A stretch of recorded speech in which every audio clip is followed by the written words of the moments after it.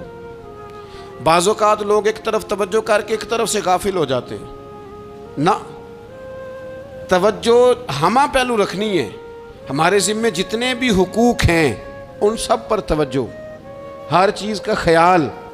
ایسا نہ ہو کہ عبادت کرتے رہ جائیں اور حقوق العباد ہم سے چھوٹ جائیں، اور حقوق العباد اتنے زیادہ ادا کریں. ایک صاحب مجھے کہنے لگے ایک دفعہ بڑے وثوق کے ساتھ کہنے لگے جی معاذ اللہ ثم نہیں جی ٹائم ملتا پھر نماز دا کی کریے، روزی کمانا بھی تو عبادت ہے نا.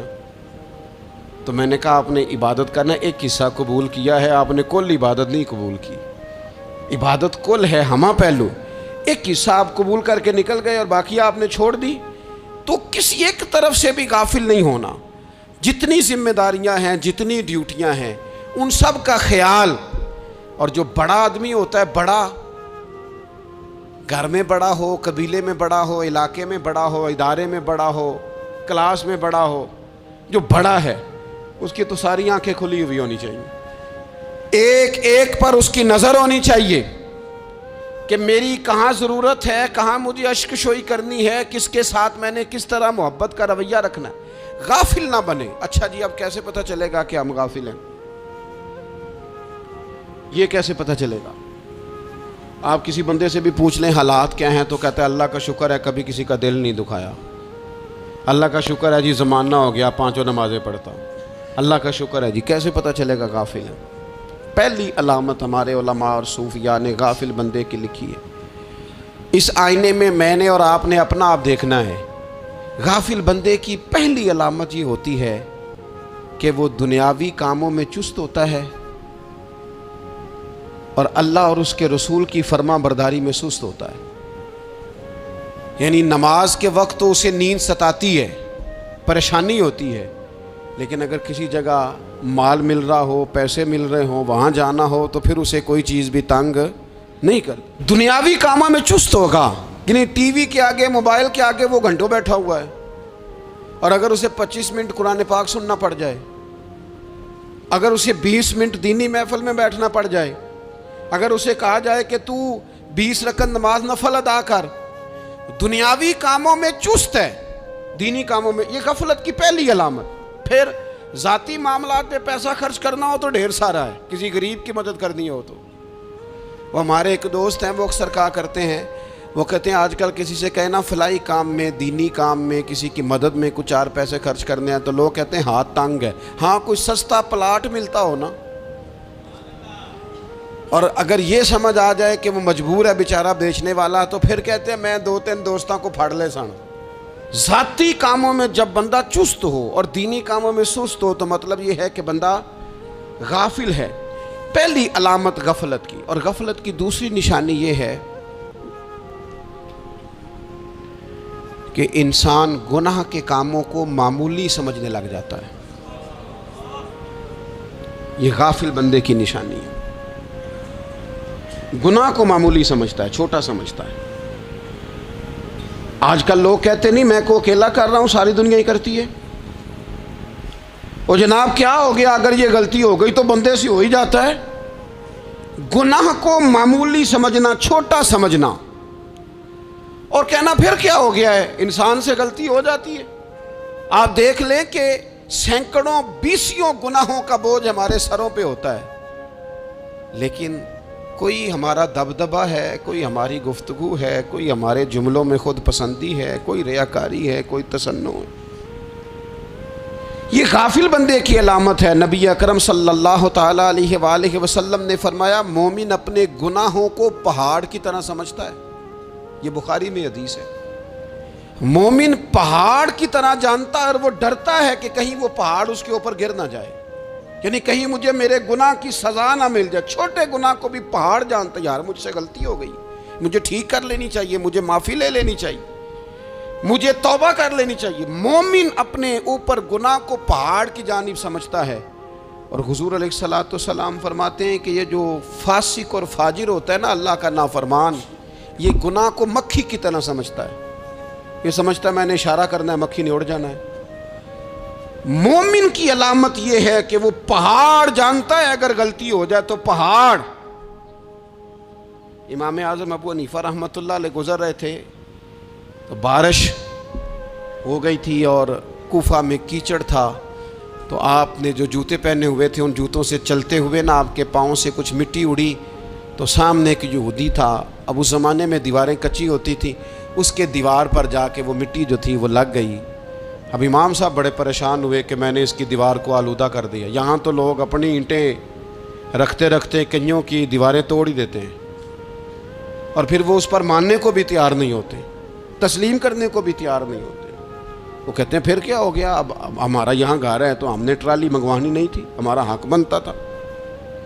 امام صاحب کے پیروں سے ذرا کیچڑ اڑا, یہودی کی دیوار پہ لگا, اس کی کچی دیوار تھی. امام صاحب پریشان ہو گئے, سوچنے لگے کہ اگر میں دیوار سے یہ کیچڑ اتارتا نہیں تو یہ بھی زیادتی ہے, میں نے اس کی دیوار کو گدلا کر دیا, اور اگر میں اتارتا ہوں تو کچھ مٹی اس کی دیوار کی بھی اتر جائے گی, کچی دیوار ہے, یہ بھی زیادتی ہے. مومن گناہ کو پہاڑ کی طرح سمجھتا ہے کہ کہیں گر نہ جائے, اس کی بھی کہیں سزا نہ مل جائے. امام صاحب نے اس کے دروازے پہ دستک دی, وہ باہر آیا تو اتفاق سے وہ آپ کا مقروض بھی تھا, اس نے پیسے دینے تھے. باہر نکلتے ہی کہنے لگا اوہو آپ تو قرض لینے آ گئے, میرے پاس تو ابھی گنجائش نہیں ادا کرنے کی. تو امام صاحب کہنے لگے تو قرض چھوڑ, وہ میں نے معاف کیا, میرے سے غلطی ہو گئی ہے. میں آ رہا تھا, لکڑی کے جوتے اس زمانے میں کھڑاؤں لوگوں نے پہنے ہوتے تھے, کہا وہ میرے پیروں سے ذرا کیچڑ اڑا ہے, تیری دیوار پہ لگ گیا ہے. اب میں بڑی دیر سے کھڑا سوچ رہا ہوں کہ اگر میں تیری دیوار صاف نہ کروں تو میں نے یہ میلی کر دی, گدلی کر دی, یہ بھی بات درست نہیں ہے, زیادتی. اور اگر میں اسے صاف کرتا ہوں کچی دیوار سے کچھ مٹی اتر جائے گی تو یہ بھی زیادتی ہے. اب تو بتا میں کیا کروں.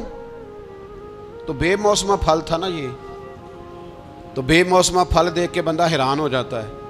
جو باتیں روٹین میں نہ ہو رہی ہوں وہ ذرا انوکھی لگتی ہے, بندہ حیران ہو گیا. غور سے امام صاحب کا چہرہ دیکھنے لگا, غور سے چہرہ دیکھنے لگا. اور پھر تھوڑی دیر سوچنے کے بعد کہنے لگا حضور پہلے میں نے دین اسلام کے بارے میں پڑھا اور سنا تھا, آج میں نے دین دیکھا ہے. پہلے میں نے سنا تھا کہ دین اسلام اس طرح کا ہے, آج میں نے دین. ہم نہ پوری دنیا کے کافروں کو دین سنانا چاہتے ہیں, دکھانا نہیں چاہتے. ہم نیک نظر آنا چاہتے ہیں, نیک بننا نہیں چاہتے. ہم نیک نظر آنا چاہتے. نتیجہ کیا نکلتا ہے کہ کچھ عرصے کے بعد پتہ چل جاتا ہے بندہ کس لیول کا نیک ہے, کیا معیار ہے اس کی نیکیوں کا. کہنے لگا حضور پہلے میں نے دین سنا تھا, آج دیکھا ہے. آپ وہ مٹی کی دیوار پر جو کیچڑ لگ گیا ہے, دیوار کو بعد میں صاف کیجئے گا, پہلے کلمہ پڑھائیں تاکہ میرے اندر کا کفر صاف ہو جائے, مجھے مسلمان کر دیں. تو غافل آدمی جو ہوتا ہے نا وہ پھر تیسری بات, جب بندہ بہت زیادہ غافل ہو جاتا ہے پھر اعلانیہ گناہ کرنے لگتا ہے. ایک گناہ پھر اس کا اظہار گناہ. ایک بندہ حدیث پاک میں آتا ہے, ایک بندہ رات کو کوئی غلطی کرتا ہے, اللہ تعالیٰ اس پہ پردہ ڈال دیتا ہے, لیکن وہ سویرے خود لوگوں کو بتاتا پھرتا ہے میں نے یہ کیا, میں نے یہ کیا. جب آپ اظہار گناہ کرتے ہیں نا تو سامنے والا بھی دلیر ہوتا ہے, کہتا ہے اس نے کیا میں کر لوں گا تو پھر کیا ہوا. ہمارے علماء نے لکھا ہے کسی کی نماز قضا ہو جائے تو کسی کو بتائے نہ, قضا پڑھ ڈالے, اس کا جگہ جگہ ذکر نہ کرے. جب آپ کہیں گے نا میری قضا ہو گئی تو آپ کے ساتھ رہنے والا بچہ دوست سمجھے گا یار اس کی قضا ہو گئی ہے تو میری بھی ہو جائے گی تو کیا ہوا. گناہ کرنا بھی گناہ ہے اور گناہ کا اظہار بھی گناہ ہے. نبی اکرم صلی اللہ تعالیٰ علیہ وآلہ وسلم نے ارشاد فرمایا میری ساری امت کو معافی مل جائے گی سوائے ان لوگوں کے جو اعلانیہ گناہ کرتے ہیں. یہ بخاری مسلم دونوں میں حدیث موجود ہے. جو اعلانیہ گناہ, جنہوں نے خود ساری دنیا کو گواہ بنا لیا, میں نے یہ بھی جرم کیا, یہ بھی کیا, یہ بھی کیا, یہ بھی کیا, خود انہوں نے لوگوں کے. بہت بڑے غافل آدمی کی علامت ہے کہ گناہ کرے اور پھر اوپر سے اعلانیہ گناہ کرے, اتنا بڑا جرم کرے. پھر چوتھی علامت اگر ہم دیکھنا چاہیں کہ ہم غافل تو نہیں. تو غافل بندے کی چوتھی علامت یہ ہوتی ہے کہ وہ فضول کاموں میں وقت بڑا ضائع کرتا ہے. فضولیات میں ادھر بیٹھے ہیں ادھر بیٹھے ہیں, یہاں گپ شپ ہو رہی ہے, وہاں موبائل دیکھا جا رہا ہے, پھر کچھ ٹائم ملا ہے تو پھر کہیں دور دراز کسی ہوٹل پہ کھانا کھانے چلے گئے, پھر کچھ ٹائم ملا تو چلو نکلتے ہیں ذرا کوئی ہفتہ سیر کر آتے ہیں, یہاں گپ شپ ہے, فلاں کو ڈسکس کر لیتے ہیں, فلاں کے بارے میں بات کر لیتے ہیں, سیاسی تبصرے کر لیتے ہیں, یہ تھوڑی گفتگو ہو جاتی, چلے محلے داروں پہ تبصرہ شروع کرتے ہیں, کون روٹی زیادہ کھا رہا ہے اور کس کے پاس پیسے زیادہ آ گئے, چلو جا کے پتہ کرتے ہیں. حالانکہ یہ پتہ نہیں کرنا چاہیے تھا, پتہ تو اس کا کرنا چاہیے تھا جو بیچارہ کل سے بھوکا ہے. خبر تو اس کی رکھنی چاہیے تھی جس بیچارے کے گھر میں بچوں کے لیے پہننے کو کپڑے موجود نہیں ہیں. اس پر تبصرہ یہ کرتے ہیں کہ یہ محنت کیوں نہیں کرتے, اور اگر کسی پر اللہ عطا کر دے پھر حساب ضرور لگاتے ہیں کہ ذرا معلومات کرو یہ اتنی جلدی آگے کیسے نکل گئے. غافل بندے کی علامت ہے وقت کا ضائع کرنا اور فضول کاموں میں ضائع کرنا اور بلا وجہ ضائع, اور ایسے سوالات کرنا جن کی ضرورت ہی کوئی نہیں, بالکل ضرورت ہی نہیں, کوئی مطلب ہی نہیں. لیکن ہم لوگ وقت ضائع, یہ غفلت کی علامت. غفلت اللہ والوں کی علامت کیا تھی؟ ایک بات انہوں نے زندگی میں لے لی, سیکھ لی, پھر ساری زندگی اسی پہ گزار دی. ان کا ارادہ تھا نا کشکول سیدھا کیا. کچھ لوگ ساری زندگی لیکچر قبول لے کے سن کے پھر بھی سمجھنے کو تیار. یہ غافل دل کی علامت ہے. اس لیے نبی پاک صلی اللہ تعالیٰ علیہ وسلم نے فرمایا دو نعمتیں ایسی ہیں جن میں اکثر لوگ غفلت میں ہیں, ایک صحت اور دوسری فراغت. لوگ بلا وجہ وقت ضائع کرتے ہیں. اللہ نے صحت دی ہے, کسی خیر کے کام میں لگائیں. اگر آپ کے پاس فارغ وقت ہے تو قرآن پاک کو یاد کریں, ترجمہ اور تفسیر سے پڑھیں, محبوب پاک علیہ السلام کی احادیث کو یاد کریں, اللہ والوں کی باتیں سنیں. وقت ملے تو عبادات میں لگائیں, نوافل میں لگائیں, تلاوت میں لگائیں, ذکر اذکار میں لگائیں, اور پھر اللہ مزید توفیق عطا کرے تو کسی کے بھلے میں وقت لگائیں.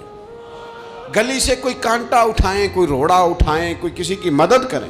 لیکن یہ غافل ہونے کی علامت ہے کہ اپنے وقت کو ضائع کرنا. اور پھر اسی طرح غفلت کی پانچویں علامت یہ ہے کہ اگر بندے کو دنیا سے پورا پیار ہو جائے, یعنی شب قدر میں بھی آ کے کہتا ہے یا اللہ کبھی پیسے دے دینا, شب برات والے دن بھی کہتا ہے کہ مالک اگر کبھی کوئی ایسا سبب لگ جائے نا, یعنی بیت اللہ شریف کے سامنے کھڑے ہو کے بھی اگر اس نے مال ہی مانگنا ہے وہاں بھی اس نے یہی سوال کرنا ہے, حب دنیا اتنی غالب آ جائے. تو یہ غافل ہونے کی علامت. دنیا ضرورت ہے, مقصد نہیں ہے. دنیا کی حاجت ہے, مقصد نہیں ہے. یہ مقصود نہیں. اور جب لوگ فقط دنیا کے مال کو, دولت کو, نبی پاک علیہ السلام نے فرمایا وہ لعنتی ہے جو درہم اور دینار کا بندہ بن گیا ہے, پیسوں کا بندہ بن گیا ہے. مل جائے تو خوش ہوتا ہے, نہ ملے تو تکلیف میں آ جاتا ہے. یہ غافل بندے کی علامت. مومن تو وہ ہوتا ہے کہ دولت رزق حلال ضرور کماتا ہے تاکہ کسی کے آگے ہاتھ نہ پھیلانا پڑے, کوشش ضرور کرتا ہے, پر دنیا کو جیب میں جگہ دیتا ہے, دل میں نہیں دیتا. اس کی جگہ جہاں ہے اسے وہاں رکھتا ہے, اسے دل میں جگہ. دل تو ایک ہے, اس میں رب و رسول کو بسائیں گے یا کسی اور کو بسائیں گے. تو حب دنیا یہ غافل ہونے کی بہت بڑی علامت ہے. پھر اسی طرح جو بندہ رب کریم کو جانتا نہیں نا وہ بھی غافل ہو جاتا ہے.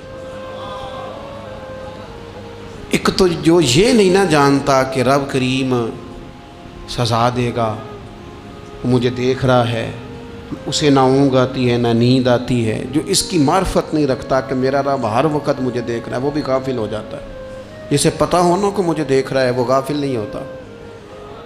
اور جو یہ سمجھ لیتا ہے نا کہ شاید معاذ اللہ ثم اس یقین کو پکا نہیں کرتا, وہ غافل ہو جاتا ہے.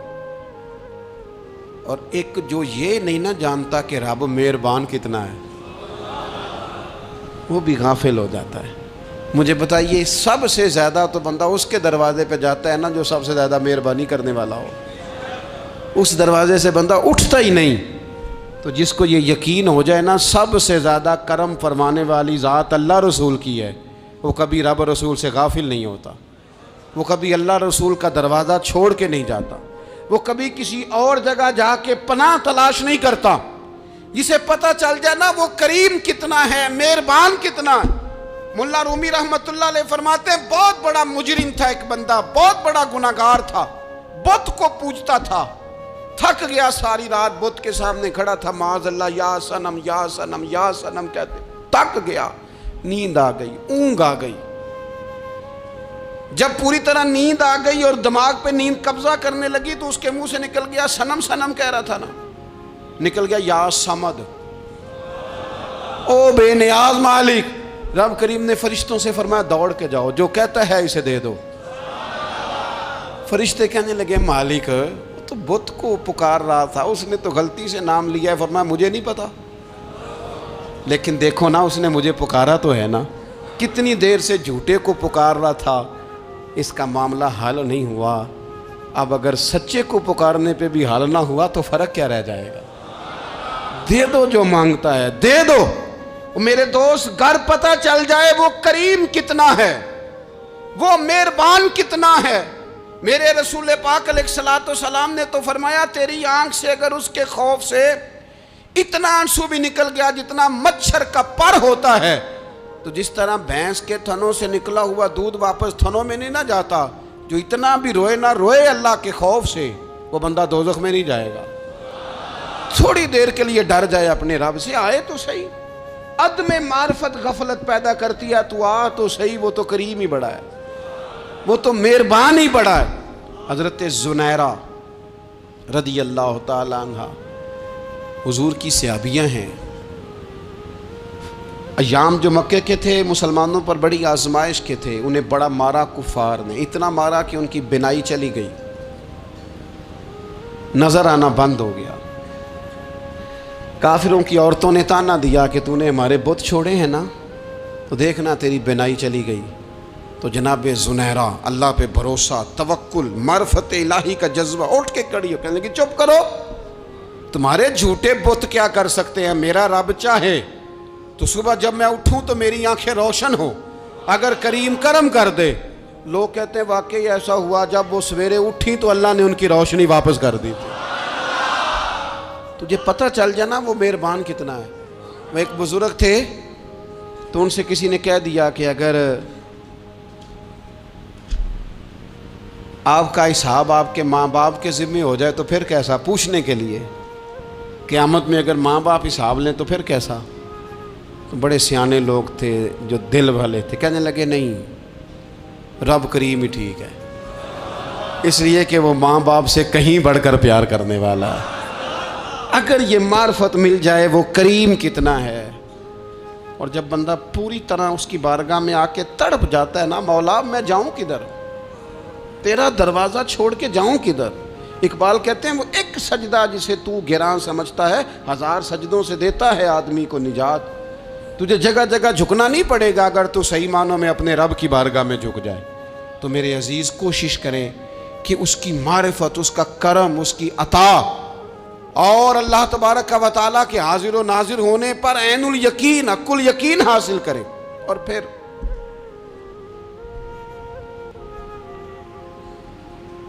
آٹھویں بات یہ ہے کہ غافل لوگوں کی صحبت بھی بندے کو غافل کر دیتی ہے۔ غافلوں کی صحبت میں نہ بیٹھیں، ان کی صحبت میں بیٹھیں جن کے پاس بیٹھنے سے دل میں رب رسول کی محبت پیدا ہوتی ہے۔ غافلوں سے بچیں۔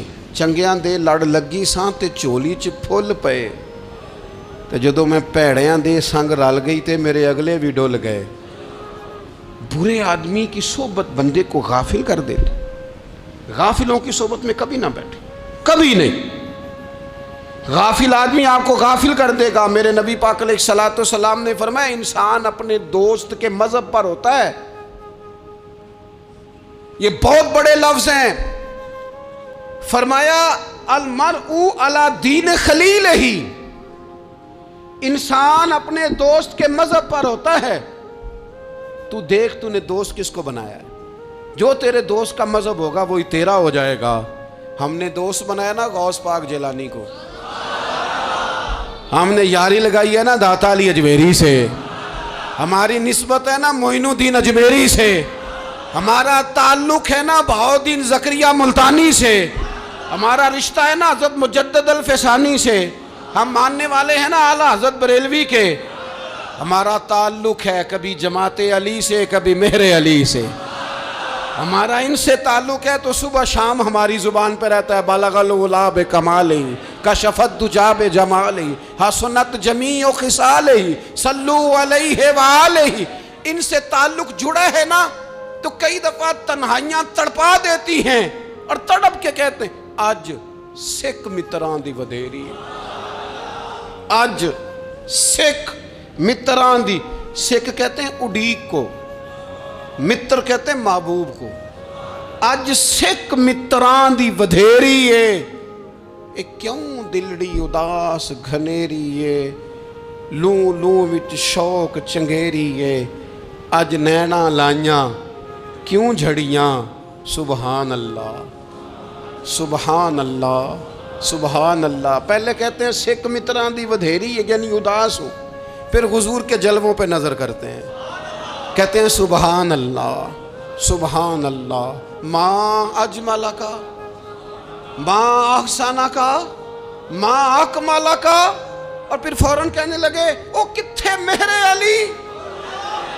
او کتھے مہر علی، کتھے مہر علی تے کتھے تیری سنا، اب ایکھو مشتاق اکھی کتھے جاڑیاں، بلغ العلا بکمال کشف الدجی بے، اور میرے اعلیٰ حضرت کہنے لگے سرور کہوں کہ مالک و مولا کہوں تو، باغ خلیل کا گل زیبا کہوں تجھے، تیرے تو وصف عیب تناہی سے ہیں بری، حیران ہوں میرے شاہ میں کیا کیا کہوں تجھے۔ غافل آدمی کی علامت ہے برے لوگوں کی صحبت میں، خبردار ان کے پاس نہ بیٹھنا جن کے پاس بیٹھنے سے تمہارے دلوں میں اولیاء اللہ اللہ کے بندوں کی عداوت پیدا ہو، خبردار خبردار ان کے پاس نہ بیٹھنا جن کے پاس بیٹھنے سے تمہارے دلوں میں حضور کی اولاد پاک کے بارے میں شک پیدا ہو، خبردار اس شخص کے پاس نہ بیٹھنا جو امام حسین ابن علی کے بارے میں کوئی کمزور بات کرتا ہو، بچنا، خبردار اس سے بچنا جو حضور کے صحابہ کے بارے میں بات کرے، بچنا بچنا اس سے، جو سیدنا ابو بکر صدیق کے بارے میں کوئی، دیکھو کیا مقدر ہیں صدیق و فاروق کے، جن کے گھر ہی رحمتوں کے خزینے میں، بھلا کیا کہا نبی پاک، حضور نے فرمایا میرے اوپر جس نے نیکی کی تھی بدلہ دے دیا ہے، یہ جو میرے ابو بکر صدیق ہے نا، ان کو میں اللہ کی بارگاہ میں لے جاؤں گا، کہوں گا مالک تو ہی بدلہ عطا فرما۔ ایک ہاتھ میں جناب صدیق کا ہاتھ پکڑا، ایک میں حضرت عمر کا ہاتھ پکڑا، اور حضور مسجد نبوی سے باہر آ رہے ہیں، دیکھنے والے کی زبان سے بے ساختہ سبحان اللہ نکل گیا، کیا شان ہے کیا مقدر ہے۔ تو حضور علیہ السلام رک گئے اور روک کے فرمایا تو حیران ہو رہا ہے نا، تو حیران ہو رہا ہے نا کہ میں نے ایک ہاتھ میں ابو بکر کو پکڑا ہے ایک میں عمر کو پکڑا ہے، فرمایا قیامت میں جب میری قبر کھلے گی تو میں اسی طرح قبر سے نکلوں گا، اس طرح میدان محشر میں آؤں گا، خبردار حضور کے وفاداروں کے وفادار رہنا، ان کے وفادار رہنا، ان کے وفادار رہنا۔ بڑا عجیب دور آیا ہے، ہم نے یہ دور دیکھا ہے کہ لوگ حضور کے صحابہ کے بارے میں بھی بات کریں گے، اب نبی پاک کی اولاد پاک کے بارے کو بھی ڈسکس کیا جائے گا۔ اپنا منہ تو دیکھ، اپنی حیثیت دیکھ، اور پھر وہ بندے دیکھ جن کو اللہ نے چن کے اپنے محبوب کی غلامی کے لیے حضور کے قریب بٹھایا ہے۔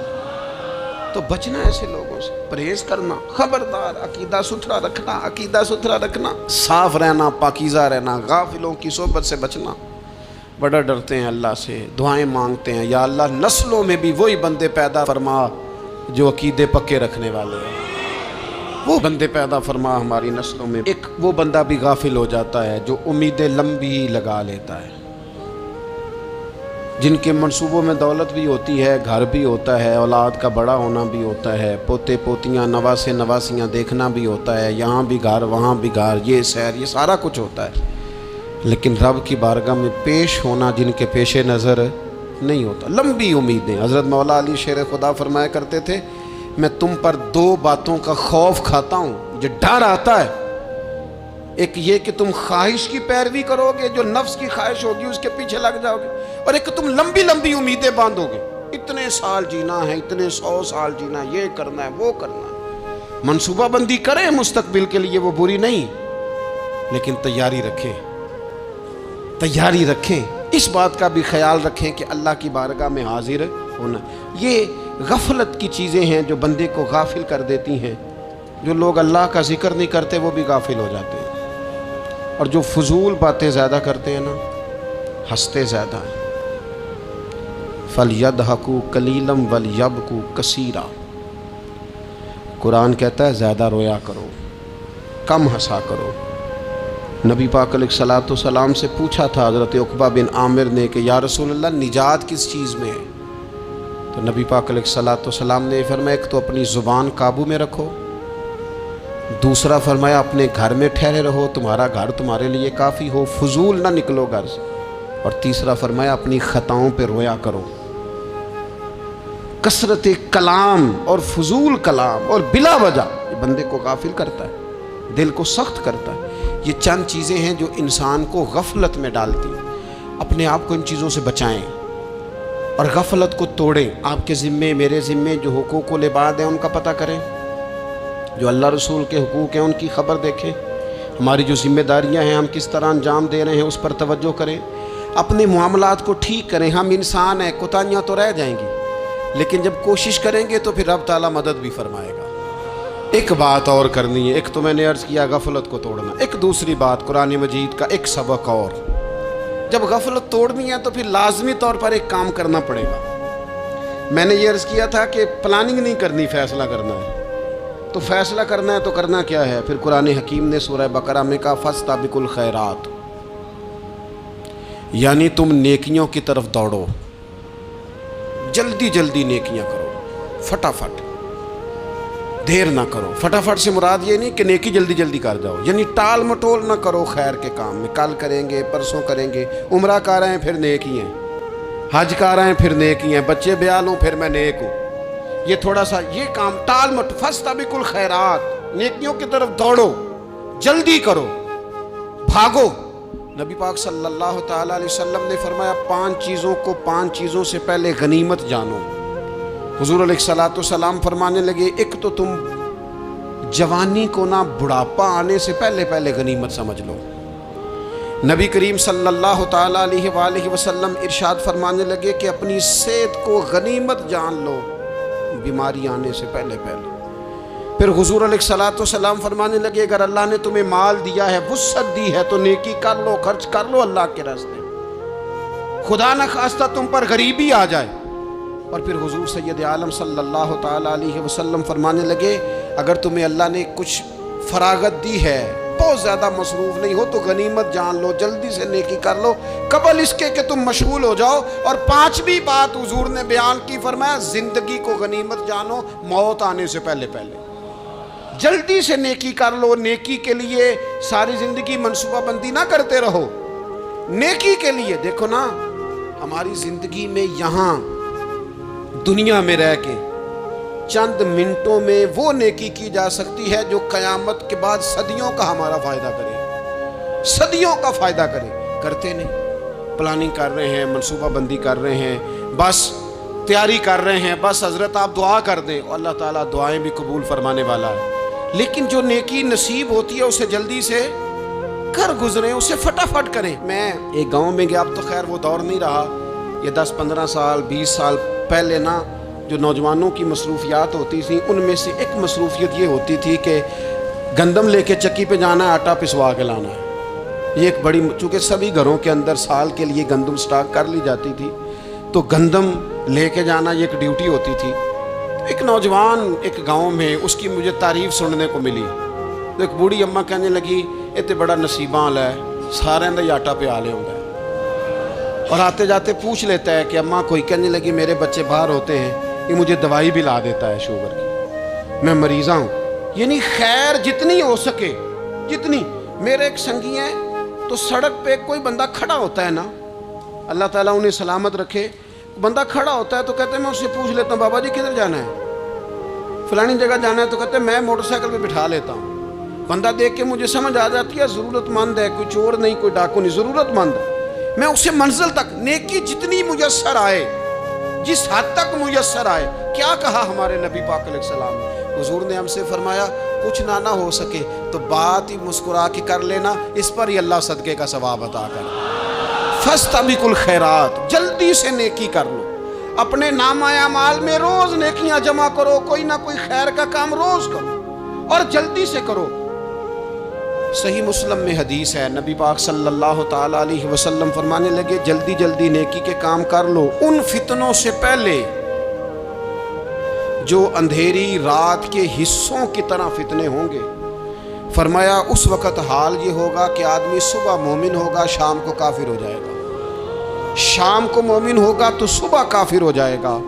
اور فرمایا لوگ دنیا کے بدلے اپنا دین تک بیچ ڈالیں گے. معاذ اللہ جھوٹی قسمیں نہیں کھائی جاتی، جھوٹا قرآن مجید نہیں لوگ اٹھا لیتے.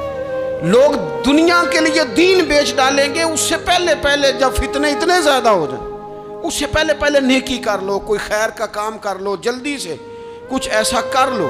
حضرت عقبہ بن حارث رضی اللہ تعالیٰ عنہ فرماتے ہیں یہ دیکھیں ہمارے نبی پاک علیہ السلام کی سیرت کیا ہے، حضور کا اسوہ کیا ہے، نبی پاک علیہ السلام ہماری تربیت کس طرح کرتے ہیں. حضرت عقبہ بن حارث رضی اللہ تعالیٰ عنہ کہتے ہیں ہم نے نبی پاک علیہ السلام کے ساتھ عصر کی نماز پڑھی، یہ صحیح بخاری میں موجود ہے. فرماتے حضور سلام پھیرتے ہی فوراً اٹھ کے گھر تشریف لے گئے. یہ ہمارے لیے انوکھی بات تھی، غیر متوقع تھی، پہلے کبھی ایسا ہوا نہیں. سلام پھیرا نماز کا، حضور جلدی سے تشریف لے گئے. اب ہم حیران تھے اور حیرت انگیز طور پر حیران تھے کہ کریم اتنی جلدی تشریف لے گئے. تھوڑی دیر ہوئی حضور واپس آ گئے تو محبوب پاک علیہ السلام فرمانے لگے گھر میں ایک چھوٹی سی ڈلی، ایک چھوٹا سا ٹکڑا سونے کا پڑا تھا، مال آیا تھا سارا صدقہ کر دیا، وہ تھوڑا سا پڑا تھا، اچانک مجھے یاد آیا وہ تو پڑا رہ گیا. تو حضور فرمانے لگے میں نے کہا کہیں ایسا نہ ہو جائے کہ ساری رات گزر جائے اور میرے گھر میں پڑا ہی رہ جائے، میں جلدی سے جا کے اسے خیرات کر دوں. میں نے خیرات کیا پھر میں واپس آ گیا ہوں. جلدی سے نیکی، جلدی سے نیکی کر لی جائے. ہم بڑا انتظار کر رہے ہیں، بڑا لمبا ہمارا پروگرام ہے، ہمارے پاس ٹائم ہی بڑا ہے. کسی نے کان میں کہہ دیا ہے تیرے پاس بڑا وقت ہے، ابھی تو بڑی عمر پڑی ہے، ابھی تو جناب او میرے بھائی یہ لوگوں کے کہنے کی باتیں ہیں. پھر پتہ ہی نہیں چلتا حالات کس طرح کے ہو جاتے ہیں اور کیا معاملات انسان کے ساتھ درپیش ہوتے ہیں. جتنی خیر میسر آئے، جتنا بھلا میسر آئے، جتنی انسان کو توفیق ملے. میں نے بزرگوں کو دیکھا، اپنے اصحاب کو، پہلے وہ خدام سے کہتے کہ میں سونے لگا ہوں اور پابند کرتے لوگوں کو کہ فلاں وقت، بزرگوں کو میں نے دیکھا اپنے، وہ پابند کرتے لوگوں کو کہ فلاں وقت میں موجود ہوں گا آنا، خود پابند فرماتے.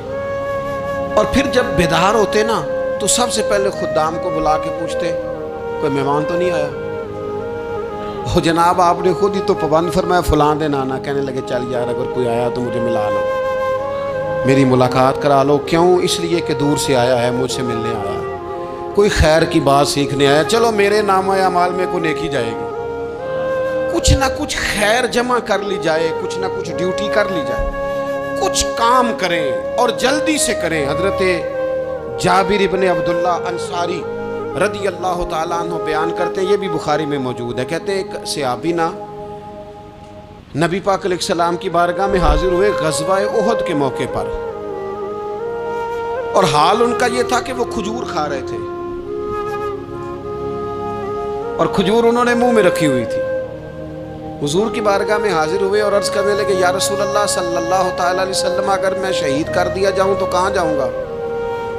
حضور فرمانے لگے جنت میں. تو کہتے ہیں انہوں نے جو کھجور منہ کے اندر تھی وہ انہوں نے نگلی نہیں، اندر نہیں لے گئے، اس کو باہر نکالا اور دوڑ کے آگے بڑھے اور جنگ کرنی شروع کر دی. اور لڑتے لڑتے شہید ہو گئے۔ کیا سبق دیا انہوں نے؟ سبق یہ دیا کہ نیکی کرنے میں اتنی دیر بھی نہیں کرنی جتنی کھجور کھانے میں دیر لگتی ہے۔ جلدی سے نیکی کرنی ہے، فٹافٹ نیکی کرنی، اس کے اندر ٹال مٹول نہیں کرنا۔ اسی وقت انہوں نے کھجور باہر نکال دی، دوڑ کے انہوں نے حضرت انس بن نضر رضی اللہ تعالیٰ عنہ، حضرت انس بن مالک رضی اللہ تعالیٰ عنہ کے چچا ہیں، میدان احد میں نا، احد پہاڑ کے قریب کھڑے تھے، لوگوں سے کہہ رہے تھے جلدی جلدی ادھر آؤ، وہ جنت جو انسان کو انتقال کے بعد نصیب ہوگی اور قیامت کے بعد نصیب ہوگی، فرماتے تھے مجھے تو ابھی احد پہاڑ کے اندر سے جنت کی خوشبو آ بھی رہی ہے، لہذا جلدی سے آؤ، ادھر دوڑو، جہاد کرو، آؤ کفار سے لڑے۔ تو نیکی میں دیر نہیں کرنی، جو نیکی میسر آتی ہے، جس کو میسر، ماں باپ میسر ہیں تو خدمت کر لیں، اہل خانہ ہیں تو حسن سلوک کر لیں، اللہ نے اولاد دی ہے تو اچھی تربیت کر لیں، دوست ہیں تو خیر خواہی کر لیں، اگر آپ کو اللہ رمضان عطا کرتا ہے تو زیادہ سے زیادہ اس کی عبادت کر لیں، اگر نظر ٹھیک ہے تو تلاوت زیادہ سے زیادہ کر لیں، زبان چلتی ہے تو رج رج کے مدینے والے محبوب پہ درود و سلام پڑھ لیں، اللہ تعالیٰ کا ذکر کر لیں، جلدی سے خیر جمع کریں، اپنے وقت کو ضائع نہ کریں۔ یہ آج کا سبق ہے۔ ایک تو ہم نے فیصلہ کرنا ہے کہ بس غفلت نہیں، اب غفلت اب انشاءاللہ اللہ اللہ کرنی ہے، اب کوئی خیر کا کام کرنا ہے۔ میرے حضرت کا ایک جملہ کبھی نہیں بھولنا، فرمایا کرتے تھے زمین کے اوپر کام، نیچے جا کے آرام، یہ چھوڑ دیں اتنے گھنٹے سونا ہے تو یہ کرنا ہے تو میری نیند میں دخل کوئی نہ ڈالے، پھر سوتے ہی رہ جائیں گے، سوتے ہی رہ جائیں گے۔ زمین کے اوپر کام اور نیچے جا کے جاگنا ہے، جاگ لے افلاک کے سائے تلے، پھر حشر تک سوتا رہے گا خاک کے سائے تلے۔ اب جاگ لے افلاک کے سائے کے نیچے، جاگ، کھول آنکھیں، ہر وقت کا سونا، ہر وقت سونا، ہر وقت جو اپنے آرام کی فکر کرنا، اس سے نکل آئیں اور اچھا کھانا اور اچھا پہننا اور بس اپنی مرضی کی زندگی من چاہی جینا، اس سے باہر آئیں، فیصلہ کریں، فیصلہ کہ اب غفلت نہیں کرنی۔ اگر اللہ نے کوئی صلاحیت دی ہے تو اسے دین کے کام پہ لگانا ہے، کوئی ڈیوٹی کرنی ہے، کوئی خدمت کرنی ہے۔ دیکھو خدمتیں ہو رہی ہیں، صدیق اکبر مال دے رہے ہیں، عثمان غنی مال دے رہے ہیں، مولا علی نے تلوار پکڑی ہے، میدان میں جا رہے ہیں، فاروق اعظم گلی گلی نگر نگر رسول اللہ کے دین کی پہرے داری کر رہے ہیں، حضرت جناب سیدنا سلمان فارسی ابو ذر غفاری حضور کی مسجد میں جھاڑو دے رہے ہیں، اور بلال حبشی وہ نبی پاک کی مسجد میں اذان پڑھتے پڑھتے رب نے اتنا عروج فرمایا کہ کعبے کی چھت پہ کھڑے ہو کے بھی اذان پڑھنی شروع، انہوں نے اذان دے۔ تو کوئی کام کرنا ہے، غفلت کو توڑنا ہے اور نیکی کرنی ہے، ذرا جلدی جلدی خیر کا کام کرنا ہے، نہیں ایسے نہیں، فٹافٹ۔ کیسے جی؟ فٹافٹ۔ تو فٹافٹ کام کریں خیر کا، جلدی جلدی۔ تو یہ خیر کا کام فٹافٹ، جلدی جلدی اور بڑی جلدی اور دوڑ دھوپ کے، اور جب آپ کرتے جائیں گے نا تو پھر اللہ تعالیٰ مواقع بناتا جائے گا۔ آپ سے میری اپیل ہے، بالخصوص میرے ساتھ جو وابستہ سنگی ہیں، جو پیار کرنے والے ہیں، دو باتیں آج آپ نے لے کے جانی ہیں گھر۔ یہی لنگر ہے، یہی آپ کے لیے دعا ہے، یہی ہمارے بزرگوں کا فیض ہے، یہی نصیحت ہے کہ آپ نے دو باتیں لے کے جانی ہے۔ غفلت توڑ دینی ہے، فیصلہ کرنا ہے کہ آج کے بعد غافل نہیں ہونا، اور دوسری یہ بات لے کے جانی ہے کہ نیکی جلدی جلدی، فٹافٹ فیصلہ، فٹافٹ نیکی، ایک کر کے پھر انشاءاللہ دوسری کر کے پھر انشاءاللہ تیسری کر کے پھر انشاءاللہ چوتھی، یہ شروع کرنی ہے، اور آپ دیکھیں گے اللہ تعالیٰ مہربانی فرمائے گا، مدد کرے گا۔